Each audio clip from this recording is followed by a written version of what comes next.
আল্লাহর বান্দাকে জান্নাতের নমুনা দেখানো হবে, দেখায়া বলা হবে, ও আল্লাহর বান্দা ও আবশিরু বিল জান্নাহ, জান্নাতের সুসংবাদ গ্রহণ করো। যেই জান্নাতের ওয়াদা আল্লাহ তোমার সাথে করেছিল, ওই জান্নাতের সুসংবাদ গ্রহণ করো। আমার ভাইরা, মুমিন জান্নাতের দৃশ্যটা দেখবে, জান্নাতের দৃশ্যটা দেখবে, তখন তার রূহটা বের হওয়ার জন্য ছটফট করবে, কখন যাবে, কখন যাবে, কখন যাবে, কখন যাবে। আমার ভাইরা, আমার বন্ধুরা, দুনিয়ার জীবনে থাকতে আন্দাজ করা যাবে না। মরণের সময় যখন জান্নাতের নমুনা চোখের সামনে ভেসে উঠবে, আল্লাহ তুলে ধরবেন ফেরেশতাদের মাধ্যমে, তখন ইমানদার বের হওয়ার জন্য, তার রূহটা বের হওয়ার জন্য ছটফট করতে থাকবে। আমার ভাইরা, হযরত রাবিয়া বসরি রাহমাতুল্লাহি আলাইহা ইন্তেকালের সময় যখন ঘনিয়ে এসেছে, আত্মীয় স্বজন তার আশেপাশে বসা, এমন সময়ে হঠাৎ করে বলতে আছেন, তোমরা ঘর থেকে বের হও, তোমরা ঘর থেকে বের হও, আমার মেহমান আসতেছে। তোমরা বের হও, আমার মেহমান আসতেছে। সবাইকে বের করে দিলেন। কিছুক্ষণের মধ্যেই শোনা যায় ঘরের ভিতরে শুধু আওয়াজ হচ্ছে কোরআনের একটি আয়াতের আওয়াজ। ইয়া আইয়াতুহান নাফসুল মুতমাইন্না ইরজিই ইলা রাব্বিকি রাদিয়াতান মারদিয়া ফাদখুলি ফি ইবাদি ওয়াদখুলি জান্নাতি।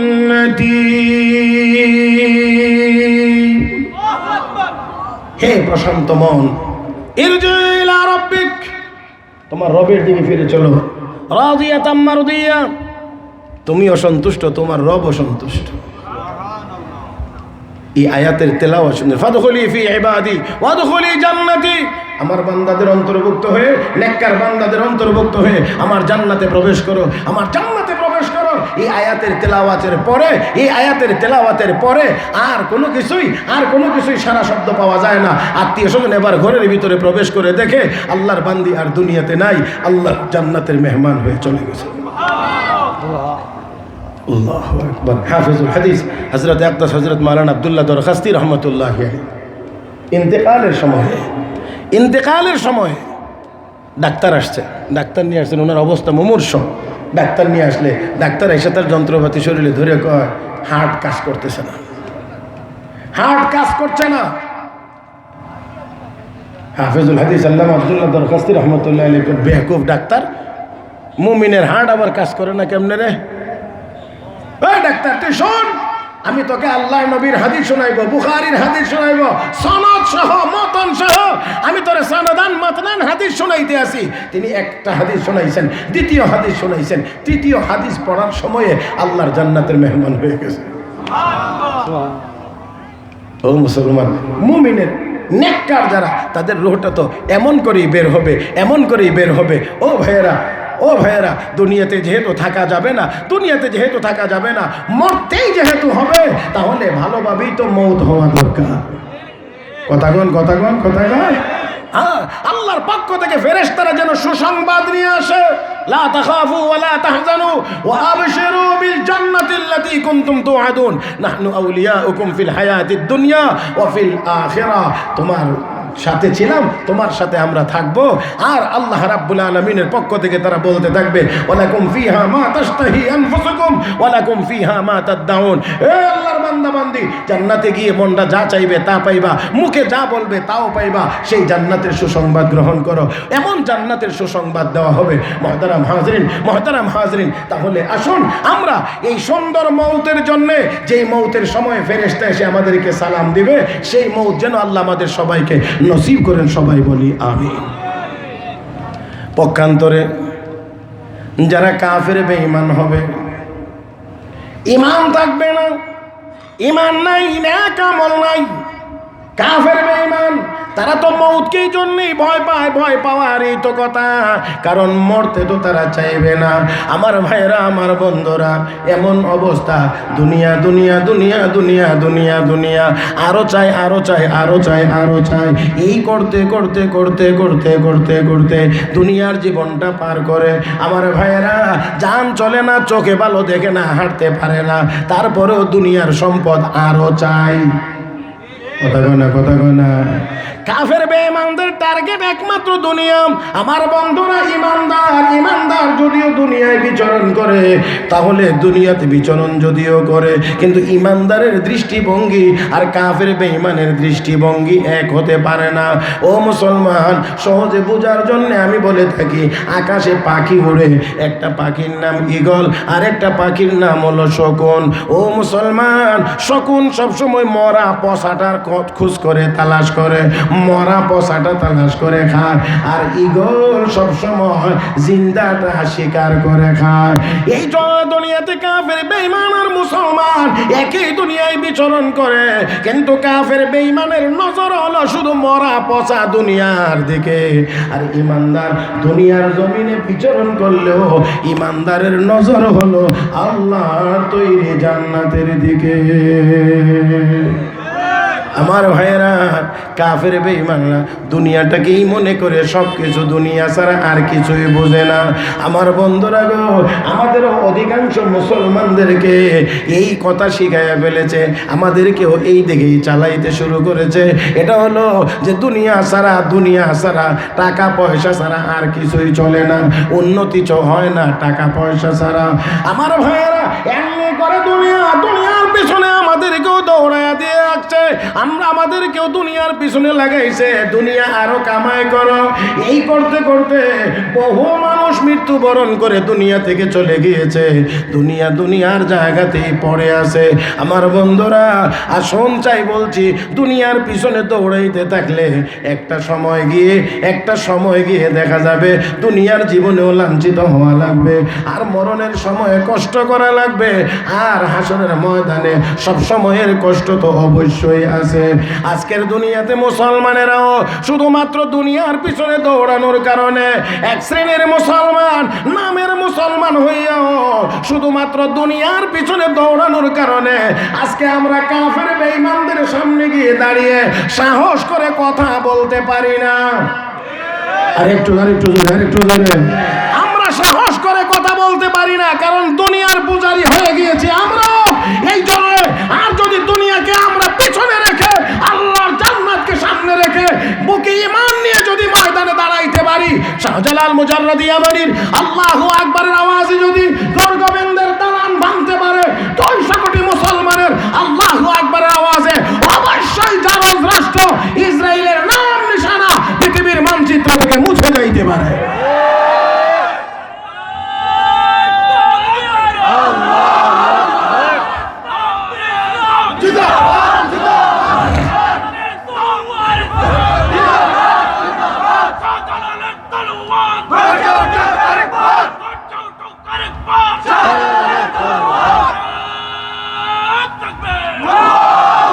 প্রথম দিক দিয়ে ইমাম 2 জন হয়ে গেছে, তো মুক্তাদির একটু বেকায়দায় পড়ে গেছে, কার অনুসরণ করবে? কথা বোঝেন না? তাইলে আমার মনে হয় ইমাম 1 জন হইলে ভালো হয়। কথা কয় না, একজন ইমাম হোক। আল্লাহু আকবার বলতে পারবেন তো? বুঝছে না? কে পারবেন? হাত তোলেন, ডান হাত সোজা করেন এবং মুট করেন। এবার আমার সাথে একটু কথা বলেন। জমিন কার? আসমান কার? চন্দ্র সূর্য কার? আমরা কার? আল্লাহর নামের আওয়াজ হবে আস্তে না জোরে? এবার হোক।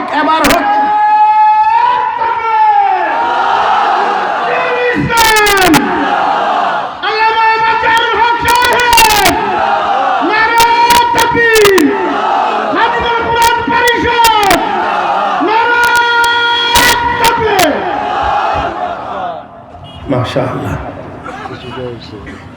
হুজুর বলছেন কিছুটা বলে হয়েছে, আমি বলছি না, হুজুর বলছেন।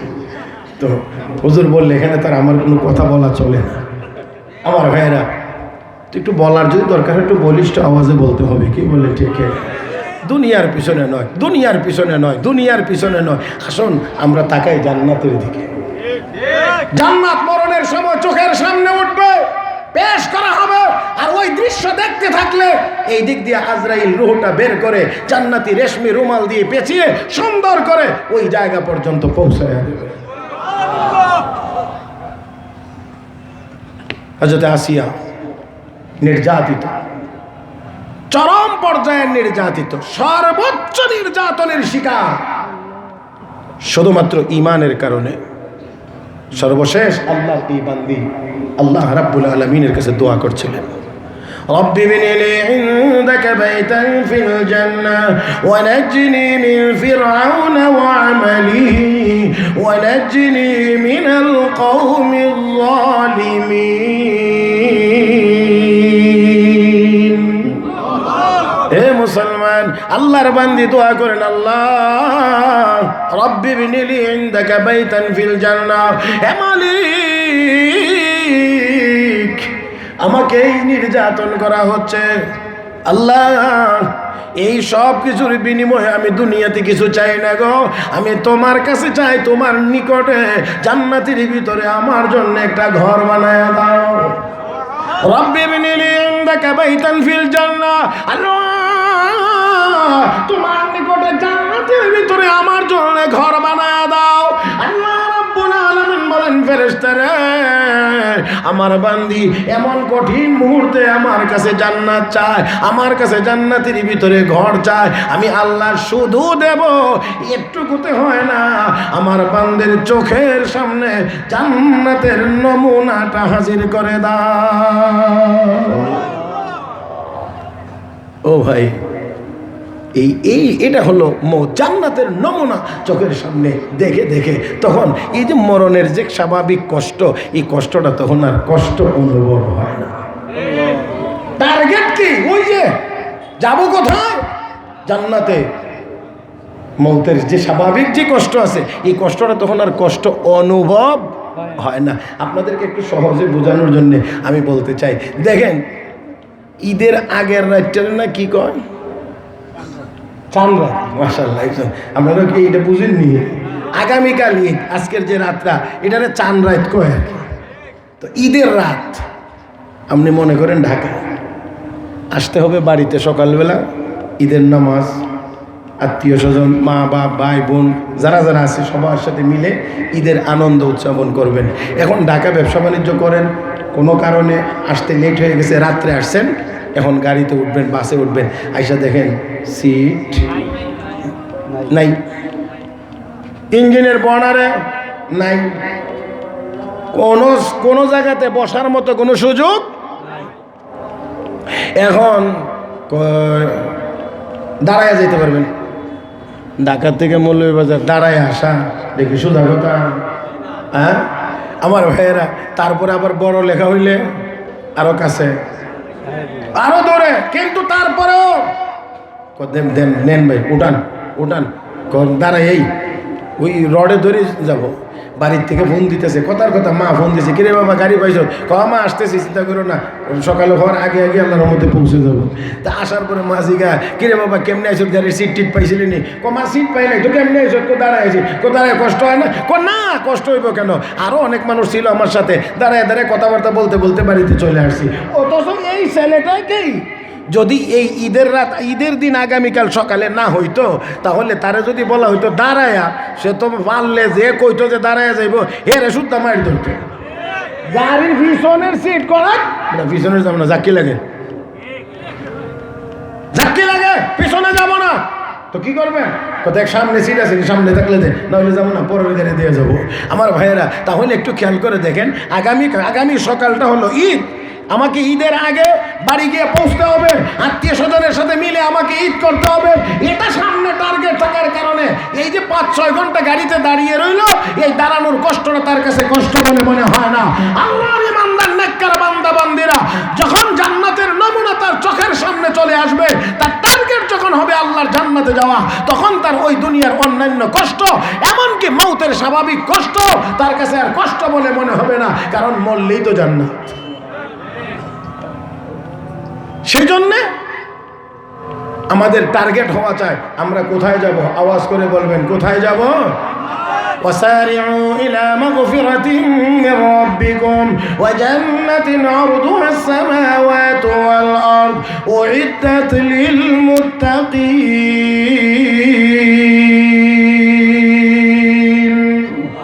আল্লাহ রাব্বুল আলামিন বলেন, ওই জান্নাতের দিকে দৌড় দাও, ওই জান্নাতের দিকে প্রতিযোগিতামূলক দৌড় দাও। এই জান্নাতের প্রস্থতা হলো 7 আসমান জমিন মিলে যত, ওই জান্নাত প্রস্থ হবে তত, লম্বা হবে কত আল্লাহ ভালো জানেন। ওই জান্নাতের দিকে দৌড় দাও। এই জন্যে বলি মুসলমান, জান্নাত কোন দিকে দৌড় দিবেন? কোন দিকে? জান্নাতের দিকে যদি দৌড়াইতে হয় মুসলমান, তাহলে দৌড় দেন মসজিদের দিকে। জান্নাতের দিকে যদি দৌড়াইতে হয়, দৌড় দেন মাদ্রাসার দিকে। জান্নাতের দিকে যদি দৌড়াইতে হয়, দৌড় দেন ওয়াজ তাফসীর মাহফিলের দিকে। জান্নাতের দিকে যদি দৌড়াইতে হয়, দৌড় দেন হক্কানি উলামায়ে কেরামের দিকে। জান্নাতের দিকে যদি দৌড়াইতে হয় রে মুসলমান, প্রয়োজন বোধে হাতে লাঠি নিয়ে দৌড় দেন কাফের বেঈমানদের মোকাবেলায় জিহাদের ময়দানে।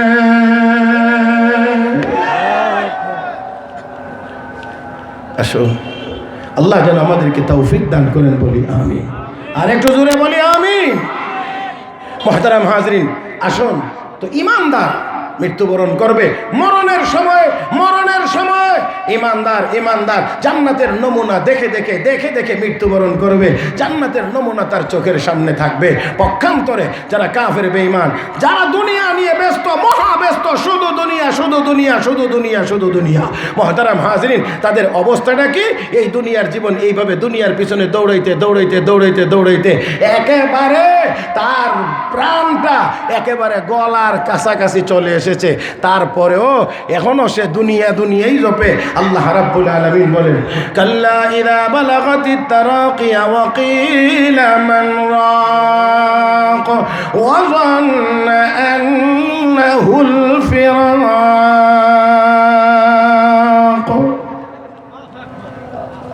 একেবারে গলার এই যে কণ্ঠ নালীর যেটা একেবারে শেষ জায়গাটা আর কি, এখানে পর্যন্ত চলে আসে। আর এই সময়ে আর কোনো কিছুই চলে না। তখন আশেপাশে যারা আত্মীয় স্বজন থাকে, তখন তারা বলে, মান রাক, কে তার চিকিৎসা করবে, কে তাকে ফু দিবে? তৎকালীন সময়ে আরবে ঝাড়ফুঁকটাকে তারা খুব গুরুত্ব দিত। ঝাড়ফুঁকের ব্যবস্থা এখনো আছে, আলহামদুলিল্লাহ সুম্মা আলহামদুলিল্লাহ। এখনো হক্কানি উলামায়ে কেরাম, পীর মাশায়েখ, বুজুর্গানে দিন, আল্লাহওয়ালা যারা, তাদের কাছে মানুষ যথেষ্ট পরিমাণ ঝাড়ফুঁকের জন্য যা বিভিন্নভাবে। বাকি এখানে কথা হলো, এই সময়টা, যেই সময় একেবারে প্রাণ বের হয়ে যাওয়ার মুহূর্তে আত্মীয় স্বজন তখন বলবে, মান রাক, তাকে কে ঝাড়ফুঁক করবে? মুহতারাম হাজরিন, আর ওয়াজান্না আন্নাহুল ফিরাক, তখন ওই লোকটা মনে করে যে এই দুনিয়া থেকে বিদায় হয়ে যাওয়ার সময় আমার হয়ে গেছে, সময় ঘনিয়ে এসেছে। মুহতারাম হাজরিন, তাহলে এই মরণের সময় যখন ঘনিয়ে আসে, তখন মনে করে এই দুনিয়াতে আর থাকা যাবে না। অবস্থাটা এমন, ওয়ালতাফাতিস সাকু বিসাক ইলা রাব্বিকা ইয়াউমাইযিল মাসাক। আল্লাহ রাব্বুল আলামিন বলেন, তখন ওই যে পা, ওয়ালতাফাতিস সাকু বিসাক, পায়ের যে গোড়ালি একটা আরেকটার সাথে গিয়ে মিশে যায়, একটা আরেকটার সাথে মিশে যায়। তার মানে হলো মরণের সময়ের এই কষ্ট আর যন্ত্রণার কারণে তখন কোথায় হাত পা থাকে আর বলতে পারে না, এক পায়ের সাথে চেপে যায়। মুহতারাম হাজরিন, তার মানে আল্লাহ বুঝাইতে চান যে কথাটা, তা হলো মৌতের কষ্টের পরিমাণ। এমন মৌত কি আমরা চাই? কথা বলেন, এমন মৌত কি আমরা চাই? নিশ্চয় না। কাফের বেঈমানদের হালত এমনই হয়। আল্লাহ রাব্বুল আলামিন তারপরে গিয়ে বলেন, তোর ধ্বংস, তোর সামনে আরো ধ্বংস। আউলা লাকাফা আউলা সুম্মা আউলা লাকাফা আউলা। ওই তুই শোন, তোর কমবক্তি, তোর বদবক্তি একের পর এক, মানে সামনে তোর শুধু সময় খারাপ। মুহতারাম হাজরিন, এইভাবে করে তাকে এইভাবে ধরা হয়। এমনকি পায়ের আঙ্গুল থেকে আজরাইলের চিপা শুরু করে। ভাইয়ারা, এই সময়টা যখন আসে, তখন আর কিছুই করার থাকে না। যদিও আত্মীয় স্বজন বলে মন রাখ, তার চিকিৎসা কে করবে, ঝাড়ফুঁক কে করবে, কিন্তু ওই সময়ে আর কোনো কাজে আসে না। হ্যাঁ, ঝাড়ফুঁক কাজ করবে এটা আলাদা আরেক কথা, আরেক জায়গা, কিন্তু ওই সময় অবস্থাটা এমন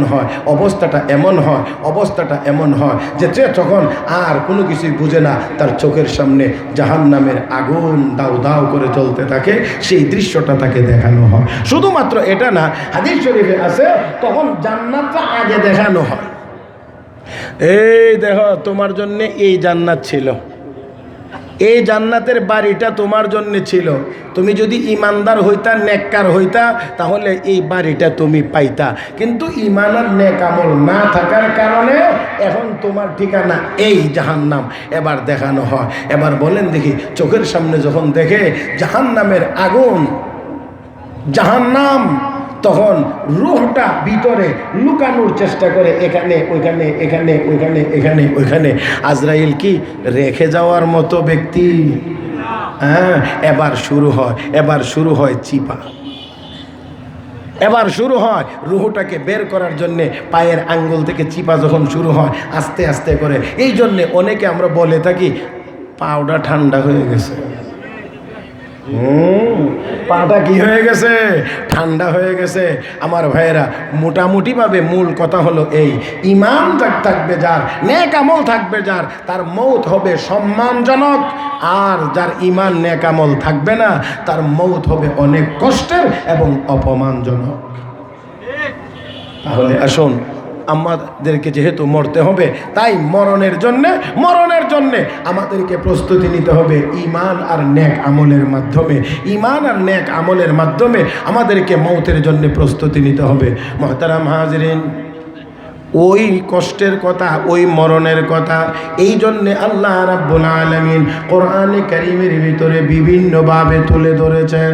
আল্লাহ রাব্বুল আলামিন বলেন, কুল্লু নাফসিন যায়িকাতুল মাউত, প্রত্যেকটা মানুষকেই মৃত্যুর স্বাদ গ্রহণ করতে হবে, প্রত্যেকটা প্রাণীকেই মৃত্যুবরণ করতে হবে। আর আল্লাহ রাব্বুল আলামিন বলেন, ওয়া ইন্নামা তুওয়াফাউনা উজুরাকুম ইয়াওমাল কিয়ামা, মৃত্যুর পরেই তো শেষ না, আমি আল্লাহ কিয়ামতের দিনে প্রত্যেকটা ব্যক্তিকেই তার আমল অনুযায়ী পরিপূর্ণ বিনিময় দান করব। আমার আল্লাহ বলেন, ফামান যুহজিহা আনিন নার, অতএব যাকে জাহান্নাম থেকে মুক্তি দেওয়া হলো, ওয়া উদখিলাল জান্নাতা ফাকাদ ফাজ, এবং জাহান্নাম থেকে মুক্তি দিয়ে যাকে জান্নাতে ঢুকায়া দেওয়া হলো, আমার আল্লাহ বলেন ফাকাদ ফাজ, ওই লোকটা সফল হয়ে যাবে। আমার ভাইয়েরা, তাহলে কথা হলো মৃত্যুবরণ করতে হবে, কোনো সন্দেহ নাই। এই মৌত যার ঈমান আর নেক আমল থাকবে, আরামের সাথে মৃত্যুবরণ করবে। কাফের বেঈমান যারা কষ্টের ভিতর দিয়ে মরবে, কষ্টের পরিমাণ শুধু সামনে আরো বাড়তে থাকবে। আর ঈমানদার মৃত্যুবরণ করবে, জান্নাতে যাবে। আল্লাহ রাব্বুল আলামিন বলেন, যাকে জাহান্নাম থেকে মুক্তি দিয়ে জান্নাত দেওয়া হলো, ওই লোকটাই পরিপূর্ণ সফল হয়ে গেল।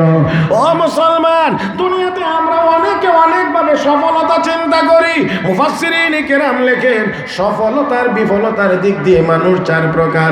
এক প্রকার মানুষ যারা দুনিয়ার জীবনে অসফল, আখিরাতেও অসফল। 2 নম্বর দল যারা দুনিয়াতেও বিফল, আখিরাতেও বিফল। 3 নম্বর দল দুনিয়ার জীবনে সফল, আখিরাতে বিফল। 4 নম্বর দল হলো তারা দুনিয়ার জীবনে বিফল কিন্তু আখিরাতের জীবনে সফল। প্রথম নাম্বার যারা দুনিয়া ও আখিরাত উভয় জগতে সফল, তারা হলো ওই সকল ঈমানদার নেককার, যারা ঈমানদার নেককার হওয়ার পাশাপাশি অনেক টাকা পয়সার মালিক আল্লাহ মালিক বানাইছেন, হালাল পথে সম্পদ উপার্জন করতে পেরেছেন। টাকা পয়সা থাকার কারণে দুনিয়ার জীবন সফল, আর আর আর আর ঈমান আর নেক আমল থাকার কারণে তার পরকালীন জীবনও সফল। আমার ভাইয়েরা, এমন আল্লাহওয়ালা মানুষ দুনিয়াতে ছিলেন, আছে। হযরতে সাহাবায়ে কেরাম রিদওয়ানুল্লাহি তাআলা আলাইহিম আজমাইনদের মধ্যে হযরত আব্দুর রহমান ইবনে আউফ রাদিয়াল্লাহু তাআলা আনহু, হযরত উসমান যুন্নুরাইন রাদিয়াল্লাহু তাআলা আনহু, যারা দুনিয়ার জীবনে বহু টাকা পয়সার মালিক ছিলেন, আবার ঈমান আর নেক আমল পরিপূর্ণ মাত্রায় ছিল। এই জন্যে তাদের দুনিয়ার জীবনও সফল, আখিরাতের জীবনও সফল। 2 নাম্বার দল দুনিয়ার জীবনেও বিফল, আখিরাতেও বিফল। আমার ভাইয়েরা, দুনিয়ার জীবন জীবনে ঈমান নাই, নেক আমল নাই, আবার টাকা পয়সাও নাই। টাকা পয়সা না থাকার কারণে দুনিয়ার জীবন বিফল, আর ঈমান আর নেক আমল না থাকার কারণে আখিরাতের জীবনও বিফল। কারণ দুনিয়ার জীবনের টাকা পয়সা আখিরাতের জীবনে চলে, কথা বলেন, চলে না। দুনিয়ার জীবন বিফল, আখিরাতের জীবনও বিফল। ও মুসলমান, 3 নাম্বার দল হলো দুনিয়ার জীবনটা দেখতে দেখা যায় সফল, মানে অনেক টাকা পয়সার মালিক হয়েছে, কিন্তু ঈমান নাই, নেক আমল নাই, এই জন্যে আখিরাতের জীবন তার বিফল। এটাই হলো আসলে চূড়ান্তভাবে বিফল। নাম্বার 4, দুনিয়ার জীবন বিফল কিন্তু আখিরাতের জীবন সফল। তারা হলো ওই সকল গরিব মুসলমান যারা গরিব হওয়ার পরেও, ঈমান আর নেক আমল থাকার পরেও, টাকা পয়সার মালিক বেশি ছিল না, টাকা পয়সা না থাকার পরেও ঈমান আর নেক আমলের পথ থেকে দূরে সরে যায় নাই, সব সময় মজবুত হয়েছিলেন। যদিও দুনিয়ার জীবনে দেখা যায় বেশি টাকা পয়সা নাই, বাড়ি গাড়ি নাই, কিন্তু আমার আল্লাহ বলেন, ইন্নাল্লাযীনা আমানু ওয়া আমিলুস সালিহাত কানাত লাহুম জান্নাতুল ফিরদাউসি নুজুলা। ঈমান আর নেক আমল নিয়ে যারা আসবে, আমি আল্লাহ তাদেরকে জান্নাতুল ফিরদাউসের মেহমান বানাইব। তারা চূড়ান্তভাবে সফল, কারণ আল্লাহ বলেছেন, ফামান যুহযিহা আনিন নার ওয়া উদখিলাল জান্নাতা ফাকাদ ফাজ। যাকে জাহান্নাম থেকে মুক্তি দেওয়া হলো আর জান্নাতে প্রবেশ করতে পারলো, সেই লোকটা হবে সফল, সেই লোকটা হবে সফল, সেই লোকটা হবে সফল। কারণ চূড়ান্ত সফলতা জান্নাতে যাওয়ার আগে কাহারও পক্ষেই সম্ভব নয়, কারো পক্ষেই সম্ভব নয় চূড়ান্ত সফলতা জান্নাতে গেলে। কারণ সফল জীবন হতে গেলে যা যা লাগে তা হলো, তার মধ্যে একটা হলো, যখন যা মনে চাইবে তখন তা পাওয়া যাবে, এটার নাম হলো সফল জীবন। আর এটা একমাত্র জান্নাত ছাড়া আর কোথাও সম্ভব। মনে যা চাইবে তাই পাবে। এই সুযোগ দুনিয়াতে যদি কাউকে দেওয়া হয়, তো একলাই তো বড় লেখা তা না, পুরাটা লয়ে নেবে একজনে, তো বাকিরা কই যাইবে? আল্লাহ যদি এরকম সুযোগ কাউকে দেয়, বলে তুই যা চাইবে তা পাইবে, তো প্রথমে হাত তুলে সে বলবে, আল্লাহ আস্তা বড় লেখা থানাটা আমি চাই। এই জন্যে দুনিয়াটা যা চাইবেন তাই পাওয়া যাবে, এটা দুনিয়া না, এটা আমার আল্লাহর ইচ্ছার উপরে নির্ভর করবে। আল্লাহ যাকে দিবেন সে পাবে, যদ্দূর দিবেন অদ্দূর পাবে। রব্বে করিম কোরআনের এক আয়াতে বলে, من كان يريد العاجلة عجلنا له فيها ما نشاء لمن نريد ثم جعلنا له جهنم يصلاها مذموما مدحورا ومن أراد الآخرة وسعى لها سعيها وهو مؤمن فأولئك كان سعيهم مشكورا। আল্লাহ রাব্বুল আলামিন বলেন, দুনিয়া চাইলেই সবাই পাবে না, আমি আল্লাহ যাকে দেব সে পাবে, যতটুকু দেব ততটুকু পাবে। এই জন্যে দুনিয়া চাইলেই সবাই পায় না। সবাই তো চায় অনেক বড় হয়ে যাইতে, অনেক ধনী হয়ে যাইতে, কিন্তু সবাই ধনী হইতে পারে না। আবার অনেকে ধনী হইয়াও এটার উপরে থাকতে পারে না, কারণ অনেক সময় অনেক ধনী মানুষও গরিব হয়ে যায়। ভাইয়েরা, তাহলে বোঝা গেল আল্লাহ যাকে দিবেন সে পাবে, যতটুকু দিবেন ততটুকু পাবে। কিন্তু পক্ষান্তরে জান্নাত যা মনে চাইবে তাও দিবে। মরণের সময় ফেরেশতারা এই ঘোষণা শোনায় দিবে, ওয়ালাকুম ফিহা মা তাশতাহি আনফুসুকুম। ওই জান্নাতের ভিতরে তোমার মনে যা চাইবে তা পাইবা। ওয়ালাকুম ফিহা মা তাদদাউন, আবার মুখে যা দাবি করবা তাও পাইবা। মনে চায় অনেক জিনিস, কিন্তু মুখে বলা যায় না, কিন্তু জান্নাতের ভিতরে মনে চাইলেও পাওয়া যাবে। এখন কথা হলো, মুখে যা দাবি করবে। এই জন্য হাদিস শরীফে আছে, জান্নাতের ভিতরে কেউ সন্তান চাইবে না, জান্নাতের ভিতরে কেউ সন্তান চাইবে না। তারপরেও যদি কেউ চায় যে আল্লাহ আমার একটা ফুয়া দাও, তাহলে ফুয়া হইয়া বাপ সমান হইতে দেরি হইত না, বাপ পুত সমান সমান। কথা বোঝেন নাই? তো এখন অবস্থা হবে কি, এরপরে আর কেউ জান্নাতের ভিতরে এই ছেলে চাইবে না। তবে আবার কথা হলো, ওই আমি এক বুজুর্গ ওয়াজ করতে গিয়ে বলতেছে যে জান্নাতের ভিতরে ওয়ালাকুম ফিহা মা তাশতাহি আনফুসুকুম, মনে যা চাইবে তাই পাবে। এই কথা যখন বলছে তখন একজন দাঁড়ায় ও মিয়া সাহেব জান্নাতের ভিতরে বিড়ি পাওয়া যাবে নি? কারণ বিড়ি তো আমার খুব প্রিয় জিনিস, পাওয়া যাবে কি? তখন ওই হুজুরে বয়ান করতে, যে বেচারা বয়ান করে তার কি আর অদ্ভুত বুদ্ধি সত্যি আসে না? উনি বলতে আছেন হ্যাঁ অবশ্যই জান্নাতের ভিতরে বিড়িও পাবেন, তবে কথা হলো জান্নাতে কিন্তু আগুনের ব্যবস্থা নাই। বিড়ি তো আগুন দিয়ে জ্বালাই খাইতে হবে, টানতে হবে। তো আপনার যদি বিড়ি আগুন দিয়ে জ্বালাইতে হয় তাহলে এই আগুনের জন্য দুজখে যাইতে হবে। এটা হলো যেমন প্রশ্ন এমন উত্তর। আসল কথা হয়েছে জান্নাতের ভিতরে কেউ এরকম এত কম দামি আর এত বাজে জিনিস জান্নাতের ভিতরে চাইবে না, কারণ জান্নাতের নাজ ও নিয়ামত অনেক অনেক অনেক উন্নত, অনেক অনেক অনেক উন্নত। আল্লাহ বলেন বাল তুসিরুনাল হায়াতাদ দুনিয়া, বাল তুসিরুনাল হায়াতাদ দুনিয়া ওয়াল আখিরাতু খায়রুন ওয়া আবকা। দুনিয়ার জীবনকে প্রাধান্য দাও, অথচ আখিরাতের জীবন হলো উন্নত এবং উত্তম, উন্নত এবং উত্তম। মুহতারাম হাজরিন, তাহলে জান্নাতের ভিতরে এত নিম্নমানের কোনো জিনিস কেউ চাইবে না। তাই আসুন আল্লাহ রাব্বুল আলামিন আমাদেরকে ওই জান্নাতের ভিতরে যখন যাবে একজন মানুষ, তখন মনে যা চাইবে তা পাবে, যখন চাইবে তখন পাবে, যদ্দূর চাইবে অদ্দূর পাবে। অতএব এই আশা আকাঙ্ক্ষা পূরণ দুনিয়ার জীবনে পরিপূর্ণরূপে সম্ভব নয়। এই জন্যে আল্লাহ বলেন ফামান যুহজিহা আনিন নার, যাকে জাহান্নাম থেকে মুক্তি দেওয়া হলো, ওয়া উদখিলাল জান্নাতা ফাকাদ ফাজ, আর জান্নাতে প্রবেশ করে দেওয়া হলো, তার জীবনটা হবে সফল, তার জীবনটা হবে সফল। পক্ষান্তরে শেষ কথা বলতে চাই মুহতারাম হাজিরিন, এই দুনিয়ার জীবন থেকে ঈমান আর নেক আমল নিয়ে সুন্দরভাবে মরতে পারলে জান্নাতে যাওয়া যাবে। আর পক্ষান্তরে যদি ঈমান আমল না থাকে তাহলে মরণের সময়ই যেই যন্ত্রণাদায়ক মৌত হবে, আর সামনে তার শুধু খারাপি আর খারাপি, তার দুর্দিন আর দুর্দিন, দুঃসময় আর দুঃসময়, আযাব আর আযাব, সামনে শুধু আযাবের পরিমাণ বাড়তেই থাকবে, বাড়তেই থাকবে, বাড়তেই থাকবে। রব্বে করিম কোরআনে কারীমের ভিতরে বিভিন্ন আয়াতের ভিতরে আল্লাহ রাব্বুল আলামিন তাই সেই অবস্থার বিবরণ দিয়েছেন। তার মধ্যে আল্লাহ বলেন খুযুহু ফাগুল্লুহু সুম্মাল জাহিমা সাল্লুহু, ধরো বেড়ি লাগাও জাহান্নামের মধ্যে নিক্ষেপ করো। আল্লাহ রাব্বুল আলামিন আমাদের সবাইকে ঈমান আর নেক আমলের মাধ্যমে আমরা যেন দুনিয়া থেকে ঈমান হালতে, নেক হালতে, সুন্দর মৃত্যুর মাধ্যমে যেন আমরা জান্নাতের উপযুক্ত হয়ে দুনিয়া থেকে বিদায় হতে পারি। আল্লাহ যেন আমাদের সবাইকে তৌফিক দান করেন। মহব্বতের সাথে সবাই বলি আমিন ইয়া রাব্বাল আলামিন। জি মুখতাসার দোয়া হবে, একটু বসেন।